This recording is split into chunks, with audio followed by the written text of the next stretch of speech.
Okay, we're does, live. We're live. here we go. Here we go. Yes. So So good who's gonna start evening. us off? Yeah, Let's go. I'll start us off. Um, All right. Good evening. I am Reverend Evelyn Bourne, and this is Pedro Silva. We are here to have a conversation about um, walking away, right? About walking away from things that don't serve us anymore, from walking away from and walking towards freedom, right? My thing is spiritual liberation. So Mm-hmm. walking away from what doesn't serve, walking towards spiritual liberation. So thank you for joining me, Pedro. Thank you for being here. And yeah, welcome. Yeah, I'm glad that the TikTok synchronicity lined us up with one another. I said TikTok, I mean Substack. Sorry, Substack. I'm still new. But yeah, I'm also was a pastor for about a dozen years, and I don't use my rev title too much unless I'm in a certain context. Hmm. But that's a part of my walking away story as well, is walking away from being a pastor when I thought that was my forever career after I had Mm, served in the military for 8 years. And when I got out of the military, I said I was going to become a pastor, but then it took me another eight, no, about almost 8 years to become one. And then once I became one, I thought that that was going to be my jam, and then now it isn't. And so now I'm trying to navigate that journey. And there's a lot. I read your post about some of the things that come with walking away. And for people who haven't read your post yet, you probably would probably serve them to share some of the things, and we can kind of get into some of the things that come with walking away, and maybe why some people don't do it. right, right. So first of all, welcome Jennifer, welcome Dana. Thank you for being here. Um, So do you want to would you like to share what precipitated your after wanting to be a pastor for so long? What precipitated you walking away? What was the impetus for you walking away? The number one thing was probably George Floyd and the Black Lives Matter movement at that time. I grew up in black churches, leaning mostly towards the Pentecostal kind of vibe. And then in seminary, I found out about, I didn't know there was such a thing as what they call progressive Christians.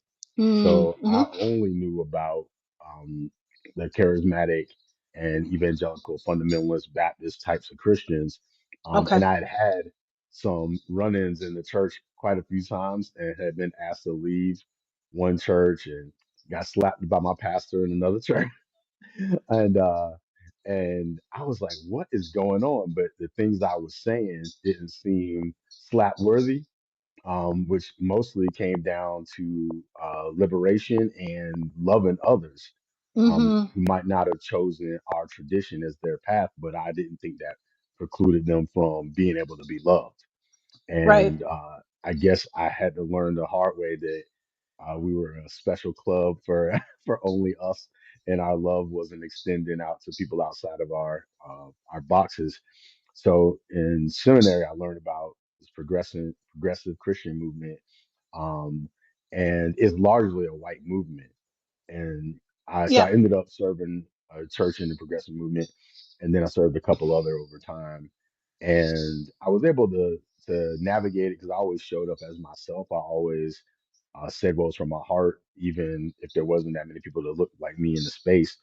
But then after George Floyd and the Black Lives Matter movement, and I had this one particular memorial service that I did for a homeless woman of color who died giving birth to a baby in a field, and had been turned away from a hospital.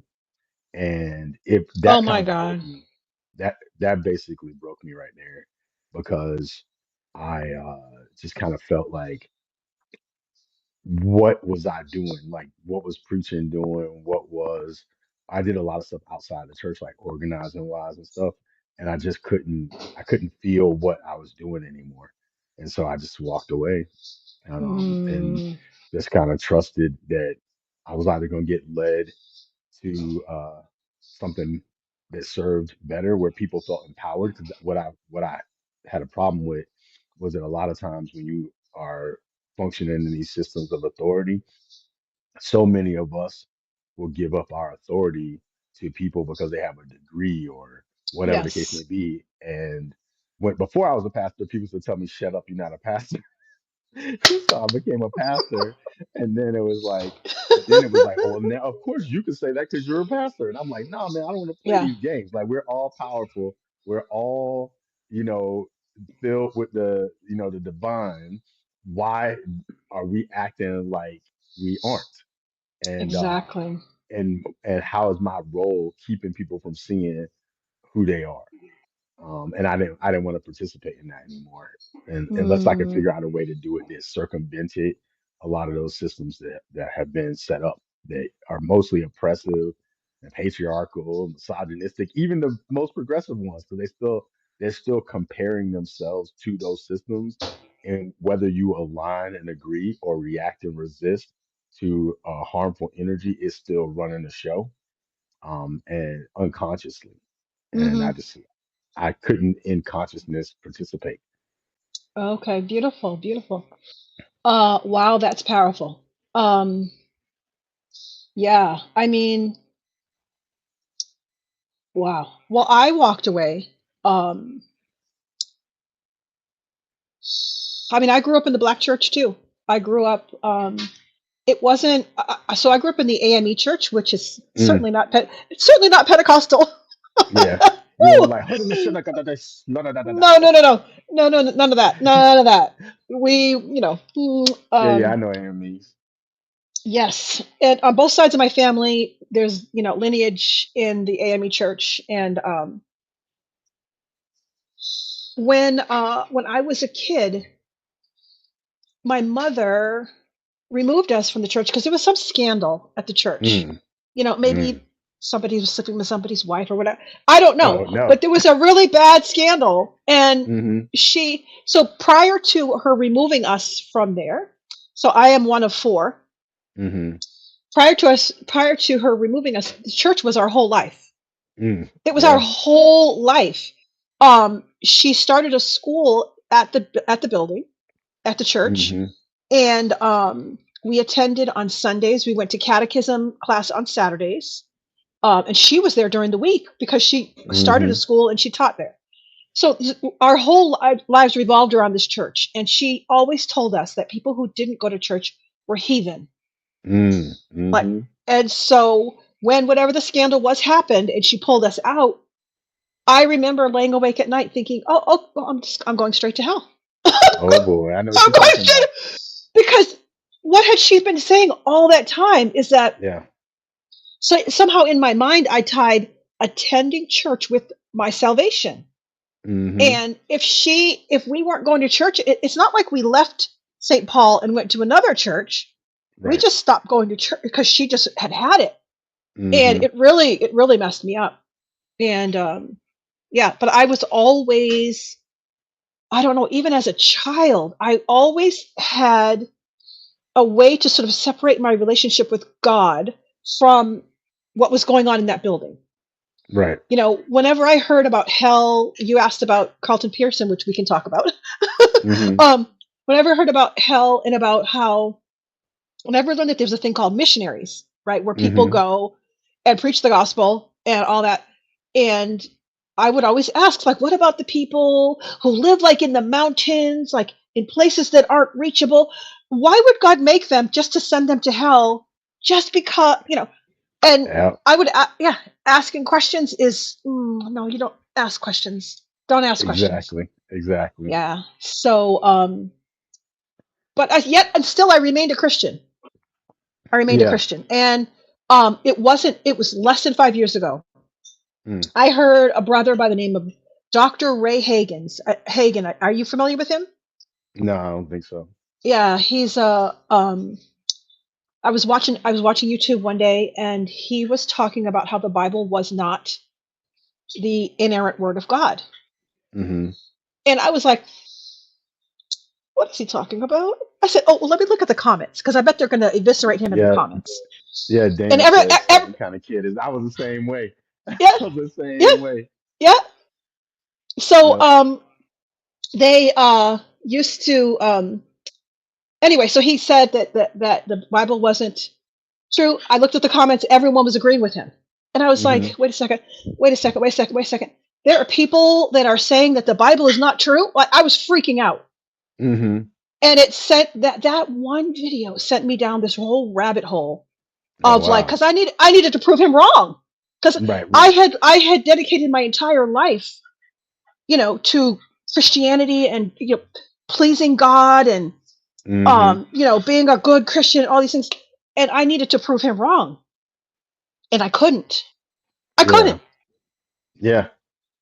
That's got to be rough, and especially if it's only 5 years ago. Yeah.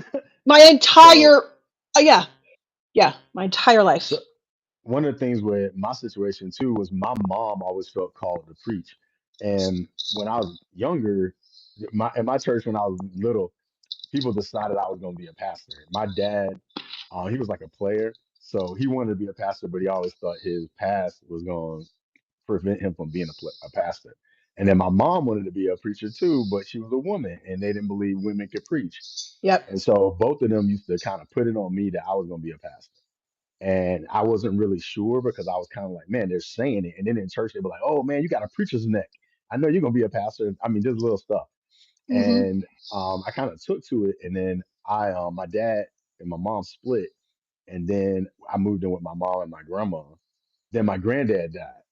And Oh. then I was like, they told me I was the man of the house. I wasn't even four. And they like kind of turned me into like a little adult.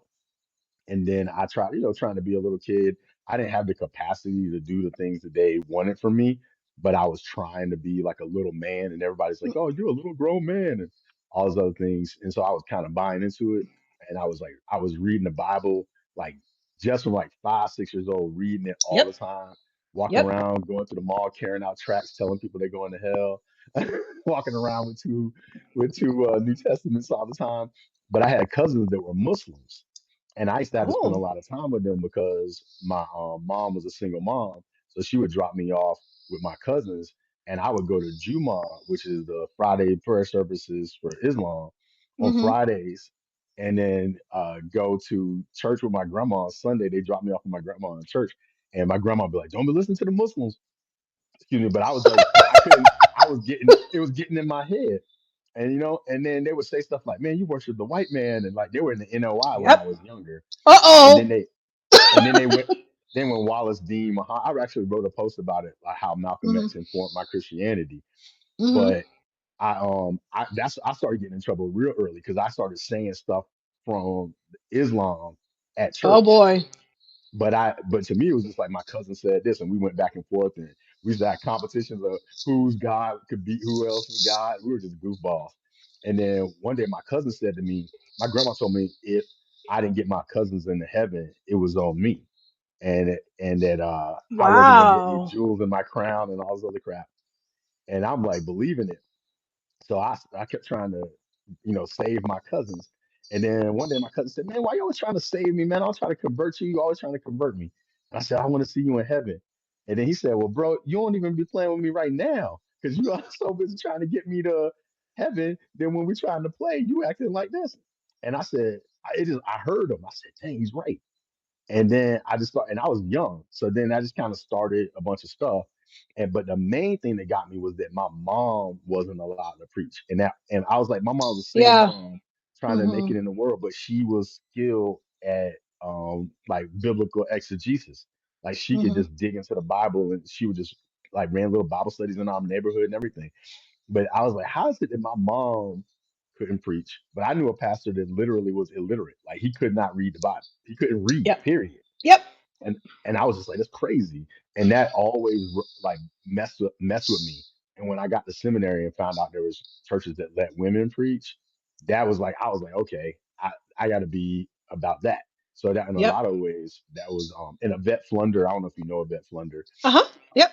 So I met her when I was in seminary, and I told her I'm about to quit. I can't do this, and because I was in this weird transition period, and then she told me you can't quit because I was one of the only black people that was going through the standard process for this denomination. Everybody else went through something called privilege of call, which they already had in a ministry, and they just brought it into the progressive movement. But there was Mhm. very few of us black folks, who came in like following all the rules. And so Yep. she was like, you can't critique it unless you go through the whole thing. So then I went Yeah. through the whole thing and finished, but it almost knocked me out. So sorry for that Wow. long story. That's awesome. Yeah, I've never met her, but I'm familiar with her only through, knowing about Carlton Pearson. Mm. So my senior minister, um, how many years ago? I don't know, when there was that disturbance at the border, um, a bunch of at the Mexican border. Hmm. There was a bunch of clergy and the Poor People's Campaign. What's Oh that yeah, yeah, yeah. minister's name? Um, Um, now that you asked me, my brain slipped. Now it's gonna pop up in a yeah, second. I know I you're know. talking about. Yeah, it'll pop up. They went down there to try to get in to pray with the pray for the families who were being held in cages and stuff at the border, at the Mexican border. Hmm. And my senior minister was in that group, and he was down. My minister was down there at that time. But I knew about him before and saw that Netflix movie about him, Oh and yeah. that also sort of shook my. Um, that was another little notch Oh, William or Barber. It just popped in my head. William Reverend Barber. Barber. Yes, Yeah, yeah. yes, yeah. That was another little finding out how those ministers treated him, how the bishops treated him Hmm. when he had that. He was basically starting to deconstruct, right? Yeah, yeah, When he had that epiphany, like yeah, hell can't be a thing, yeah. and yeah, So, that was amazing. so here's the funny thing with Carlson, right? Is when I got kicked out of my church, in 2002, some people in my church did like a little. They already were having problems with me, and they were kicking me while I was down. I was married to a woman that was apostolic, which is super strict. Like women can't wear pants, like can't wear Wow. jewelry, can't go to football games, can't go to the movies, like all this stuff. And I used to say to her, like, this denomination is, I don't, it doesn't affect me that much as a man, but Hmm. it's wrong to you. Like I would tell my own wife, like this is wrong. And she would be like, no, it's the only way. And then we wouldn't go to her church, but I went to a different church that was Pentecostal but less strict. And she would tell we would argue over who was going to hell, and she would tell me I was going I was going to hell because I wouldn't go to a apostolic church, but she also stopped going to the apostolic church because it was too strict. And then we went through a bunch of stuff. And she was like, we both going to hell, Pedro. We're going to hell. And I'm like, we're not going to hell. I'm not going to hell. This is such a stupid argument. But we ended up breaking up. And while we are going through the breakup, some of the people in church already were kind of like about me because I said, this is something I said, right? That got me in trouble. The pastor gave a sermon, and this guy was going off saying, thank God I'm not a Hindu. Thank God I'm not a Muslim. Then he was just listing off all the religions. Then he was like, thank God I ain't one of them gays. And I was like, good Lord, this dude is going in on folks. So after the service, everybody was like, yay. And they were like, oh, the pastor was on it today, huh? You like that sermon? And I kind of was like, mm. And then they were like, well, what's that about? I said, I just don't feel like he had to say all that. And then they were like, what do you mean? And I said, he's just listing off everybody except for us that they're all going to hell. And then I said, well, I was like 21, 22 at the time. And I said, I just don't understand why he can't just say, I'm glad I found Jesus and leave it at that and just do his thing. Why does he got to list off all these people? And then I said, and then they said, I said, well, if they are, and at the time I still thought they were going to hell. Like it wasn't like I didn't think it. And I Hmm. said, if they're going to hell, I said, these people are already going through stuff on earth, right? Especially like the gay people, like the LGBTQ wasn't a thing yet, but LGBTQ plus. Yep. So Hmm. I said, if they're going, their parents treating them like junk and blah, blah, blah, blah, blah, then they die and they go to hell, right? This is my logic. And I said, shouldn't we love them on earth and be kind to them on earth because they're already not getting love? Can we just love them while they're here, even if they are going to hell? And so I still thought they were going to hell. And they were like, oh, Hmm. so you trying to say it's okay to be gay? I said, I mean, I'm not gay. I'm not wrestling with that. I don't know what the deal is. And man, now I got friends gay pastors, but back then I was just like, and they were just mad about it. And I said, why do you Yep. care? Like, and that tripped me out. And then because of that, they started whispering around me. And I kept saying Jesus wasn't white. And they started having whispers around me. So when I started going through a divorce, they just would jumped on me and they were like, "Oh, you think you're so holy, but you're going through a divorce. God hates divorce." And then they told me God's going to abandon me unless I could, if I practiced biblical manhood and I had control over my wife, then we never would have broke up.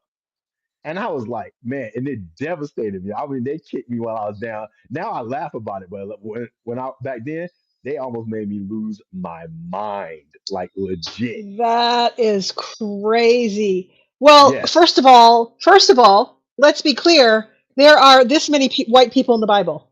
None. There are Right. no white people in the Bible. And the divorce rate in Christianity is the same as in the wider world. Yeah, absolutely. It's But so if Christianity can't save marriages, yeah, I know it's it was kooky. trippy. It's And kooky. I mean, I know I'm not saying that. First of all, don't even ask me about Jesus because the jury for me is still out as to whether or not he even existed. You know what I mean? right. Hmm. I firmly believe in Christ consciousness, right? You're right. But given all of the other shenanigans that have happened with the Bible and the outright lies about it, Hmm. it's just kind of, I mean, there was the whole Nicene Council to decide whether or not Jesus was divine or if he Hmm. was, so he was just, it was decided by committee. Really? Is that how it works? Like, let's all get together Biblical. and we're going to decide whether Jesus is divine or, so for me, I love God. I love the idea of Christ consciousness, which is God with us, right? It is Right. that manifestation of God in our midst. But Right. I still am unsure about whether or not, and I don't think it really matters that much, whether the person actually walked the earth and all that. Right. Because there's no credibility now because it's And that's a part it's of the so much made journey. up. That's part of the journey. Like Hmm. Killian in here said Killian. He said Yeshua, which is Yeshua. uh Yep. Jesus' name, or Yep. Yehoshua is what Yeah. it really is, which just means Joshua, which is basically Yeah. like God saves. Yeah. But that I can tell you about it. I went after I got kicked out of that church, and they invited me to a dinner, and I thought they were trying to make it up to me, and then they just went in on me. But Uh-oh. what was crazy is then one person said to me, Pedro, I know you're going through things right now, and we just need to take you to a Zusa festival, and Carlton Pearson will straighten you out. And I said, I don't give a D about Carlton Pearson at that time because I was so hurt. Fast forward some years, Carlton's going through the same thing, right? And worse because he had a big ministry that he fell from. And Yep. then I was literally writing a paper about Carlton in seminary in a Hmm. intra faith conflict class, Yep. and I was writing about his whole jam. And out of nowhere, this friend of mine writes me and says, "Hey man, do you want to meet Carlton Pearson?" And I said, "Yeah, I'm writing a paper about him right now." So I wrote this. I said, "Yeah, I'll meet him." So I went, I met him, and uh, about maybe 2 weeks after I met him. And I'm gonna say this: Carlton Pearson was the most innocent man I ever met in my life. I'm talking about childhood, like childlike innocence. Hmm. I gave him his first sip of beer, and he was like, "Oh," but Wow. but he like about a month or so after I met him, I thought I would never see him again. Hmm. And then all of a sudden, I get a text message, and we had a snowstorm in Boston where I was living at the time. I get a text message saying, "I just want to make sure you're safe." And I'm like, "Who is this?" And I text him, "Who is this?" And it's like Carly Moses. I'm like, "Carly Moses, who?" And then he's like, "Carlton Pearson. I met you a month ago." I was like, "What? You got my number?" And he said, "Well, I heard it was a snowstorm, so I asked your friend for your number. I wanted to check and make sure you're Oh all my right." goodness, how thoughtful. I know. Wow. And then we stayed in each other's life from then until he died. Like I went to his memorial service and Uh-huh. everything. and Wow. he installed me at my last church Uh-huh. and everything like that. At first, he was like, "You sure?" Because people gonna look down on you for hanging around me. And I was just like, "Nah, man." Like straight up, he was the most innocent person, and we Mhm. had like so many conversations about so many things, and we didn't agree on everything, but I will say that he was most sincere and like so hurt. I feel like he died because of the hurt how the church Yes, treated him. absolutely. I feel, yeah. Yeah, He yeah, probably died of a because broken heart. He he died of a was broken very heart. brokenhearted, but he Yeah. was a very very sincere person. And if his sincerity was so deep that if Christ is to me, I choose to believe in Jesus as a real person, right? Or Mhm. Yeshua or Yehoshua, Mhm. but it's a choice. I'm able to say that it's a possibility that he never existed, but Mhm. I also choose to believe that he does exist, and only for one reason, and that was when after I got kicked out of the church, um, I was going through, like really going through, and it wasn't just that I was going through because of spirituality. Also, my Mhm. identity as a black person was going through because I felt like the black church was full of white supremacy and was like it was like destroying Oh fellow my black God. people, and that was and no one could see it, and I felt like I was going insane because I was trying to tell people, but they just couldn't hear me, and it was making me bonkers. And then I was trying to forgive my ex because she had moved on rather quickly, let's say. and, she moved on so quickly that we weren't even broke up yet. Well, you That's know. how fast that's how fast she moved on. Um, and I was trying to forgive her, but I was also trying to get the church out of my system. And I was like mad at the church. I was like trying to find holes in everything. I was trying to be a super atheist in revenge for wasting my life. And then when I struggled to try to forgive her, I couldn't figure out a good reason to forgive her because Mm. there was no Mhm. logical reason. But I Yeah. also didn't want to be burdened. I was sitting in the house in the dark by myself, just depressed. Yeah. And then all of a sudden, I out of my own logic, I said, you know what? I'm just gonna forgive her because she doesn't know what she's doing. And when I said that, I said, oh crap, forgive them for they know not what they do. Yes.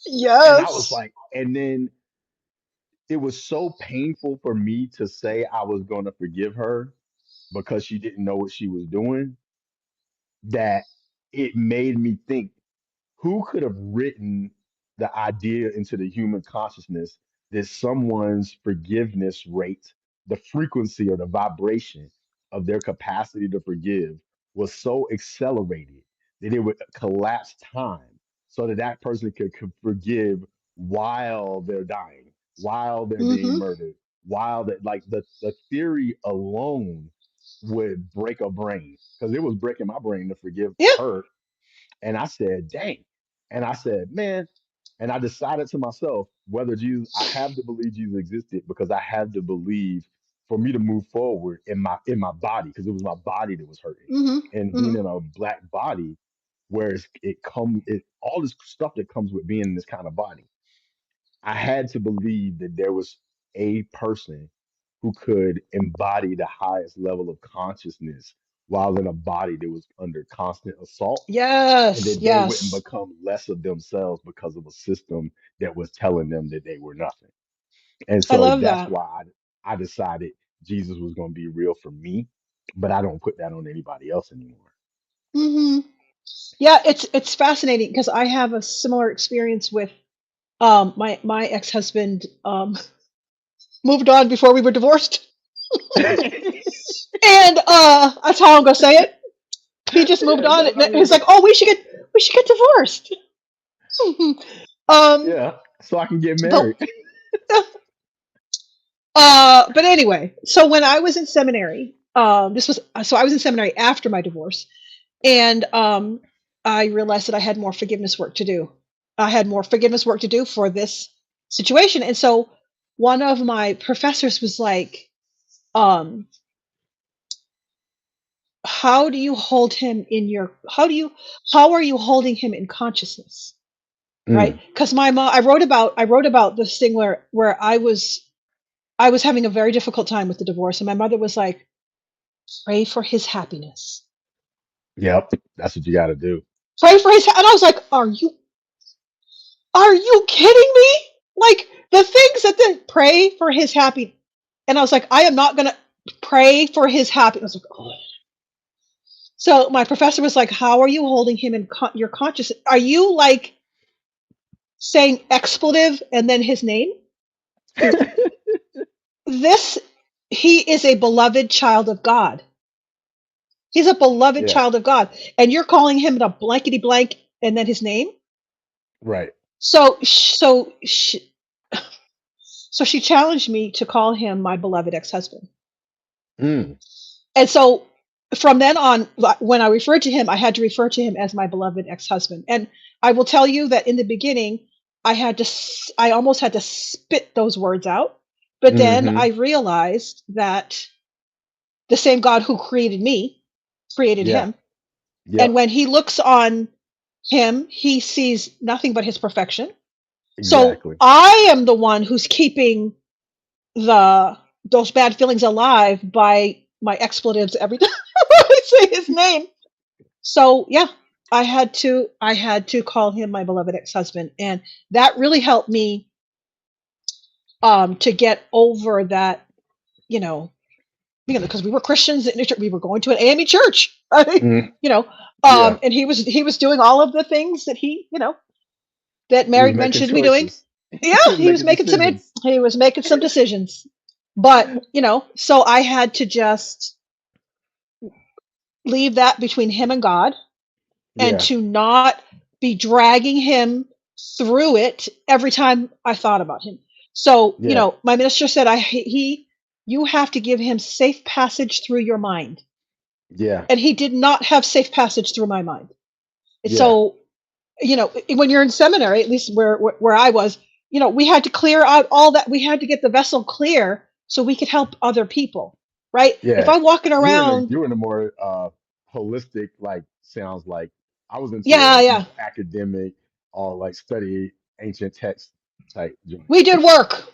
We did Yeah. work on Yeah. ourselves. Yeah. Yeah. That's So awesome. yeah, yeah. Yeah. But one of the things somebody actually asked me when this was funny, when I got kicked out of my church, I was at work one day and I was looking kind of despondent. And somebody said, "Yo, man, what's wrong with you?" And I said, "Man, some people asked me to leave my church." And they said, "Your church?" And I said, "Yeah." And they were like, "You're a Christian?" I said, "Yeah." And then the guy, he was an Asian dude, like Thai. And he said, he called this other woman who was also half Thai over, and he said, "Come here." He said, "Come here." He said, "What religion you think Pedro is?" And she said, "Buddhist." And then I said, "What?" And then he said, "No, he's a Christian." And I said, and they said, "Pedro, we both talked about how you're a better Buddhist than we are, and you're black, and we're Thai." And I was like, and I was surprised because I didn't know why they would think that or why Hmm. what inside of me came off that way. And then that night I went and got this book by Thich Nhat Hanh called Living Buddha, Living Christ, which compared Mm, Buddhism to Christianity and stuff like that. And I could see the parallels, but obviously I kind of still kept rolling with Jesus. And but what it did is it kind of like opened my mind up like another layer. My mind wasn't closed anyway, it's just I was exposed to what I was exposed to.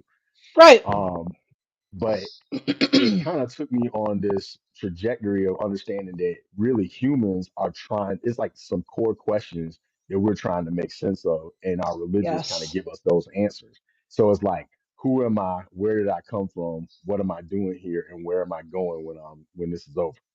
And Hmm. then if we would just thought about those all the time, we would lose our minds. So answers, they give us answers. They're like, here you go. Here's a bunch of answers. And In a then nice little, yeah. yeah, yeah, yeah. And it gives us the capacity to kind of navigate this world.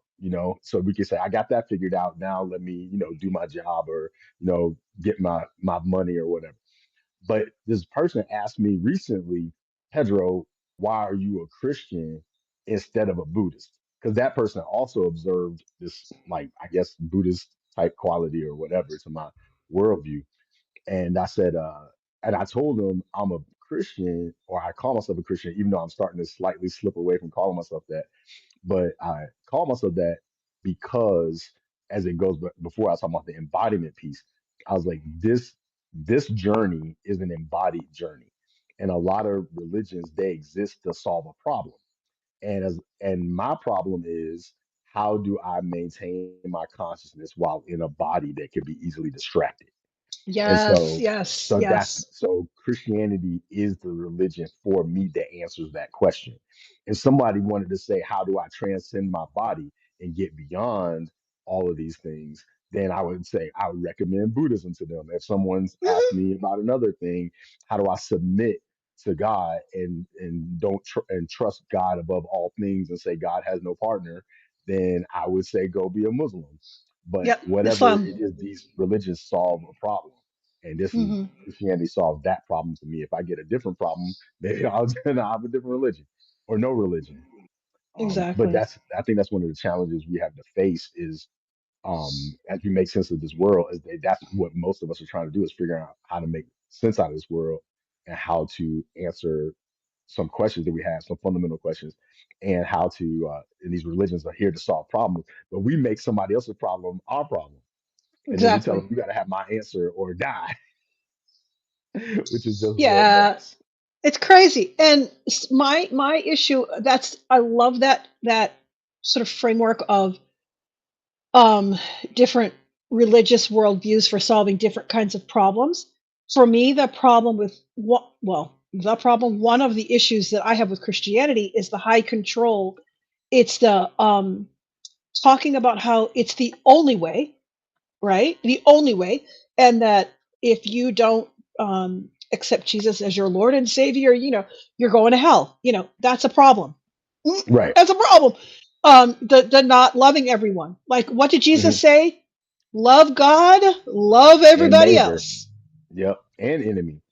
Yeah. Everyone, love God, love everybody else. That includes the gay guy down the street, the gay woman down the street, whatever. It's Yep. everybody. Right. Right? Love everyone. Love Right. God, love everyone. Yeah. And the problem with Christianity, well, I mean, don't get me started with that, but it's like if we could just stick to that, what if we're gonna okay, so Jesus, whatever. If we could just stick to that, just love God and love one another, then Hmm. we don't need all of the religious politics and the all of this other stuff that goes with it that Right. harms people. It harms people.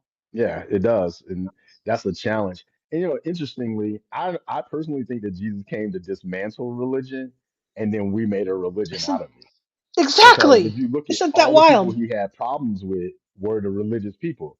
And he also he kind of took people out of the synagogue, into the streets, and did all his work in the streets. And he modeled the behavior that if we modeled that behavior, we would have a completely different world. Yep. And he even criticized people. He said, "You cross land and sea to try to find one proselyte, and you make them twice as much a son of hell as yourself." And so, and he was saying that to the religious leaders who thought Hmm. that if they went out and save somebody, and he's like, don't do that. And even in Romans 10, it literally says in the Bible that people say they say literally. In Romans 10, it says, "Do not say who will go to heaven or who will go to hell." It's like if you say who's going up, that's to bring Christ down. If you say who's going down, that's to bring Christ up. And the righteousness of faith doesn't talk like that, but Yep. we still do it all the time. And I used to bring it up and say, "It says in here, don't do this thing that we're doing." And they'd be like, "You're twisting the word, you're twisting the word." And I'm like, I kind of think you're twisting the word, you Yeah. know? And so it's a lot of components in the Christian narrative that don't get taught. And a lot of, obviously, especially if you're black in America, I mean, we gotta face the fact that Christianity was used to oppress us. Like, there's no ifs, I ands, or buts have about it. I have a copy of the slave Bible. I don't have it Oh, handy. nice. I would have to get up and go. Somebody sent me. I was doing a live talking about oh my God, whenever I found out that there was a slave Bible that they actually, I did, and that's another thing that I didn't know. Yeah. The top of my head came off. And so somebody Man, who I'm was happy for watching, you. yeah, well, that was when somebody was watching the live, sent it to me. She sent Oh, me a copy nice. of the Slave Bible, and it came in the mail, and I was like, "What is this?" I am telling you, Yeah. I've had that thing for 2 years. I have not been able to open it. Oh, really? My Because I feel like my ancestors. I feel like the rage of my ancestors is just like I. Yeah. You know, I hear you. And I'll say this, like it's very important for us. One of the things that religion has done is religion hasn't done anything. People who abuse religion have done things. And what they've done is they also robbed us of our intimacy with our emotions, because we all these emotions exist for a reason. You know what I mean? They tell us stuff, they inform us, just like our bodies are constantly informing us. And like rage is the responsible feeling for certain Yes. conditions, and it Hmm. exists as a tool. It's an energy, and I actually been writing about it for a couple of weeks. I haven't posted anything about it yet, but the way that I'm writing it is that when we shut down our emotions, we are allowing ourselves to be robbed of our energetic inheritance, because this energy exists for a reason, and it gives us, I think um it exists to perpetuate our aliveness. Because like when you get depressed and something like that, when I got depressed about my relationship with my wife and I was sitting there laying in the dark, couldn't get myself up, that was like I being angry was a fuel, like a fuel injector of something Yep. going to my fuel injector to get me up. Yeah. You Yeah. know what I It mean? gets you. Yeah. And I was Yeah. I was trying not to feel it, Yeah. and I needed to go through that passage of anger to get to the place of being able to forgive. And in Christianity, especially with Black people, they we've been taught that church is the place where we can let our emotions out, because everywhere else we got to keep ourselves quiet. You know what I mean? Like if you go out in the streets, you can't, in your jobs and things like that, you got to be like, yes sir, no sir, and yes ma'am, no ma'am. And then on Sunday, you fainting, you falling out, you screaming, you getting all those emotions out because they needed to come out, so they got bottled up and then got released on Sunday. And one critic said to me one time that a lot of Christians are spiritual bulimics, and they just get together and spiritually vomit all over the place on Sunday. And I was like, dang, man, that's terrible. But it was true in a way that we uh, let church be a place where we can release these emotions that are already pent up. But if we were able to integrate those emotions into our lives and give them room to be a part of who we are, we wouldn't have to be explosive. But But sometimes the that's explosiveness is ancestral. holding it in. That's Yeah, yeah, ancestral for because sure. the slaves had to do the exact same thing. And another one of my, I mean, I don't want to offend any white people who are watching this, but the white man's religion, is just like it's like how can you talked earlier about white supremacy in the black church, and I love what Dana's saying here about the Ethiopian Yeah, Bible. I need to get my hands on copy one of those, and that will help me. Yes, thank you. That will help me quell my rage. But the using the Christian Bible to justify chattel slavery, to right, and training up itinerant black preachers and telling them what they could right. say, but they had hush harbors, right? They Hmm. had hush harbors where they could go, you know, past that field, down there in Hmm. the hollow, where they would go and they would sing and they would, say what Bible verses they knew, because their indigenous Yeah, religion had been taken from them, because they were exactly. separated and their languages were, they didn't keep people in language groups purposefully because they didn't want them to be Right, able to communicate, right? So right. as you said, that makes us detach from our emotions, it also makes us detach from the earth, right? Because Yes. a lot of religions in the areas where they stole bodies from, a lot of their Hmm. religions are earth based, right? Yeah, And yeah, so we have been dragged across the ocean into this fake religion that's all up here, right. and And so yeah. I think that one of the things that it's because of the way it's been taught to us and interpreted. Because when I stripped all that stuff from Christianity and revisited it apart from what's been taught, it also has its own indigeneity.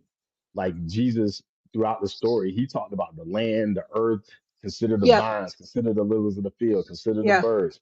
Like Yeah. everything was looking at everything around us as Hmm. as signs of how life flourishes naturally and organically. So none of that was stripped from, even when people did do things with the teachings, there's so much in there. Like when I was in seminary, we would get like a passage and it would be like 12, 13, 20 books on one passage. I was blew my mind when I was in seminary. I was like, how Wow. is it that people have books about one passage? And they'll tell you where it came from, the etymology, all these other things. And so the indigeneity of Christianity is, it's there, but we can't see it because it's being used for a particular purpose in this context. And that's one Yep. of the reasons why I tried to stay in the churches, because I thought that there was a way for me to um, uh, invite people to explore. Like I'll give you an example. So this one is like, somebody said something to me after I preached this. They were like, "Man, you making things up." And then they went back and read it, and they were like, "Oh, okay." So you know the story about the they call it the wicked servant, and they said that the master went out. He wanted to make himself king of this community, and he went out and he gave some talents to some people, and then when he came back, he was like, "Okay, the person I gave 10 talents, what'd you do Oh with it? yeah, the Five, parable what'd of you do with talents. it?" Yeah. Yeah. Right. So first of all, the word talent was a measure. It was not the Yep. word talent like It's a I know measure how to of money. dance. A Yeah, measure of money. Yeah. 75 pounds. So it's about 75 pounds. You got 75 pounds of gold, 75 pounds of Yeah. silver, whatever. That was a talent. Yeah. So in the story, what happens in the Luke version is the people come to one of the servants and they say, "We don't want this guy to be our king. He's wicked. He reaps what he doesn't sow. Yeah. He does this, that, and the other thing. We don't want to be him to be our king." So then that person decides not to invest money on behalf of that wicked ruler. And then the wicked ruler comes back and says, "Okay, why didn't you do this?" And he blesses the people who went along with his wicked system. And then he murdered the guy who didn't participate in it. And then he said, "And bring everybody who didn't want me to be their king. I'm gonna kill them too." And but then in church, they teach us, well, you gotta give your talents to God, the talents. And they talking about talents, and it's not even talents, but they don't know. So they just run their mouth Oh, and say stuff they don't know what they're talking about. don't know what they're And talking preaching about. to millions of people don't know their, I'm about to say a lot of stuff. They don't Yeah. know anything. Yep. And so they Yep. sitting there preaching that, and we all saying, "Yeah, we got to give our talents." And it's like, man, that is not even the word. Some people call them minors or whatever. It's different types of words they use, but it's a denomination of money, but it Yep. was not what they was talking about. And then the right after Jesus tells this story, Jesus talks about Jesus does the triumphal entry, which compares him to coming into the city and Pilate coming through a different gate on the other side, and Jesus gets killed. Blah blah blah blah. So Jesus was foreshadowing his own death, Hmm. saying, "I'm like this dude who doesn't participate in this unjust system, and this is what's going to happen to people who don't participate in this unjust system." But we get taught something completely different. We get taught the capitalistic version. You know what I Yep. mean? And then people thanking God when they win a basketball game. Unbelievable. Oh. Yeah, yeah. And you can't tell them anything because if you tell, you can tell people, but they have so much enculturation into this other idea that when you tell them, it feels like first of all, it feels like, man, have I been duped? Just like how we felt. And Yep. people don't want to feel that, and it's People a don't want to painful feel thing to that. feel. Even And if then it's the they, truth. yeah, Even if it's the truth. exactly, exactly. Yeah. But Yeah. at least I'm not in Wow. my church now, so I can't get kicked out. Yeah. I can't say that I've ever been kicked out of a church, but that Yeah, must be wow. Well, this was very powerful. We'll have to do this again because yeah. I keep thinking about all these different directions. Like we didn't talk about the divine feminine. Oh, that's definitely got Yeah, to be talked about. yeah, we got to talk about that. In Yeah. honor of in honor of your mom. One of the And last sermons I preached about that Christ, if Christ was alive today, it would be a black American woman raising sons. And I had a yep, black woman Christ on the front of the bulletin. yeah. So yeah, definitely. But yeah. Hmm. So any closing? I would say for any Thoughts? person that listens to this, uh, give yourself 1 minute to sit still in silence and allow yourself to feel how much you're loved and that everything that has ever happened in your life, if you can stop for that one moment and recognize and receive that, then all the stuff you've ever been through will have been worth it for that one moment of knowing that. And once you know that, don't let anybody ever take that away from you. It doesn't matter who it is, what authority they seem to have or anything like that. Just allow yourself to receive and then give freely as you receive freely. Beautiful, beautiful. Yeah, I'll just say that as we mentioned earlier, love God, love each other. That's Hmm. it. And we don't need all the trappings. We don't need all the rules, all the doctrines, all the there's only one way. I always say this, it's not just me saying this. I'm sure somebody else said this. There are many paths up the mountain, right? Hmm. So anyway, well, thanks so much for doing this. Yeah. We'll have to do it again. Yeah, we definitely got shake to talk about the shake up divine some more feminine. stuff. Yeah, So absolutely. yeah. Awesome. All And right. thanks Well, to have a everybody that great evening. popped on here. Yeah. Thanks for everyone for joining. All right. I'll Awesome. catch up with you soon.